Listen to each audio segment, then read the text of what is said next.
zéro limite. Vérité intégrale, humour total, le podcast de développement personnel comme vous ne l'avez jamais vu. La dernière fois, je vous ai fait un épisode sur comment construire une relation ou trouver quelqu'un en 2026 et pouvoir s'épanouir dans une relation amoureuse durable. Aujourd'hui, nous allons parler de la performance sentimentale. En 2026, l'amour n'est plus un sentiment, c'est un contrôle technique permanent. On assiste à une multiplication de tests de fidélité et de baromètres d'attachement qui transforment chaque couple en une start-up en audit permanent. Le but, ne plus jamais risquer d'aimer pour rien. On veut des garanties, des preuves certifiées par huissier et si possible, un graphique Excel qui prouve que l'autre nous aimera encore mardi prochain après la pluie. Le marché de la preuve est devenu un business florissant pour les coachs en séduction bas de gamme. On vous vend des listes de 10 signes qui prouvent qu'il est accro à vous, comme si on pouvait scanner une âme avec un code barre. Absurde. C'est le triomphe du qualified self, appliqué au cœur. On ne vit plus la relation, on la surveille. On passe plus de temps à interpréter la fréquence des smileys qu'à regarder la personne en face de nous. C'est une stratégie de gestion de risque absolument géniale. À force de chercher des signes de sécurité, on finit par créer un environnement tellement fliqué que l'amour finit par demander l'asile politique dans une autre relation moins procédurière. Regardez un peu les critères qu'on utilise pour savoir si on est aimé. On attend des trucs de cinéma, des scénarios avec la pluie, les violons et un type qui court dans un aéroport, alors que le mec, il a juste peur de rater son vol. On cherche le spectaculaire. S'il ne nous a pas posté en story pour la Saint-Valentin avec une citation de Marc Lévy, c'est fini, le dossier est classé. Il ne m'aime pas, c'est un évitant. On est là à guetter le moindre geste comme des agents du FBI. Elle a mis 3 minutes de plus que d'habitude pour répondre à mon ça va. C'est un signe de désintérêt majeur. Je dois l'assumer. 3 minutes! Peut-être qu'elle était juste en train de se battre avec un emballage de yaourt récalcitrant, non? Mais non! Pour nous, c'est une remise en question de tout notre avenir commun. On cherche des signes dans l'extraordinaire, alors que les vrais signes, les trucs authentiques, ils sont d'un ennui mortel. C'est le gars qui se lève pour éteindre la lumière parce qu'il sait que tu as la flemme. C'est la fille qui te laisse la dernière part de pizza sans même faire de remarques. Ce n'est pas instagrammable, ça ne fait pas des vues, mais c'est là que ça se passe.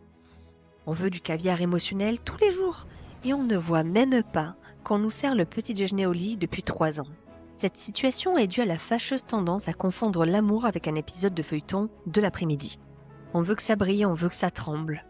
On se demande tout le temps, est-ce qu'on s'aime vraiment ou est-ce qu'on s'ennuie? Parce que pour nous, si c'est calme, c'est suspect. On est habitué au conflit, aux larmes, aux réconciliations sous l'orage. Alors quand on tombe sur quelqu'un de sain, on s'inquiète. On se dit, c'est bizarre, il ne m'a pas fait de scène de jalousie cette semaine, il doit voir quelqu'un d'autre. On cherche des preuves de passion là où on devrait chercher des preuves de paix. On veut que l'autre nous prouve son amour en souffrant pour nous, faisant des sacrifices héroïques, en nous rappelant 10 fois par jour. On se comporte comme des gosses qui tirent sur des racines d'une plante pour voir si elle pousse. On étouffe le truc à force de vouloir vérifier s'il est vivant. On finit par passer à côté des vrais moments. Ceux où on est juste bien, assis l'un à côté de l'autre, sans rien se prouver du tout. On cherche la foudre et on s'étonne d'être brûlé, alors qu'on avait juste besoin d'un bon vieux feu de cheminée qui dure tout l'hiver sans faire d'étincelles sur le tapis. Il est temps de sortir du fantasme de la validation permanente et du chercheur d'or illusionné. Savoir si l'autre t'aime n'est pas une quête policière, c'est une lecture de l'espace. Les vrais signes non toxiques ne sont ni bruyants ni dramatiques. Ils se résument en 3 piliers. Sécurité, liberté, cohérence. Si tu dois te poser la question tous les matins, c'est que le signal est brouillé, soit par ta propre névrose, soit par l'instabilité de l'autre. L'amour sain ne te met pas dans un état de doute permanent. Il ne te demande pas de décoder les énigmes. Je vois beaucoup trop de gens confondre l'anxiété avec l'excitation amoureuse.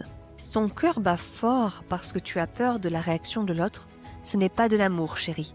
C'est du stress de survie. Je vais te donner des signes qui ne mentent pas. Le premier, la sécurité nerveuse. Est-ce que ton système nerveux se détend quand l'autre entre dans la pièce?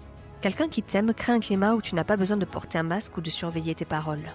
Petit 2, le soutien à l'autonomie. L'amour non toxique ne cherche pas à te posséder. Le vrai signe, c'est quand l'autre se réjouit de tes succès. Même s'il t'éloigne un peu de lui. Ils ne sont pas menacés par ta brillance. Petit 3, la cohérence temps-parole. On oublie les promesses sur la comète.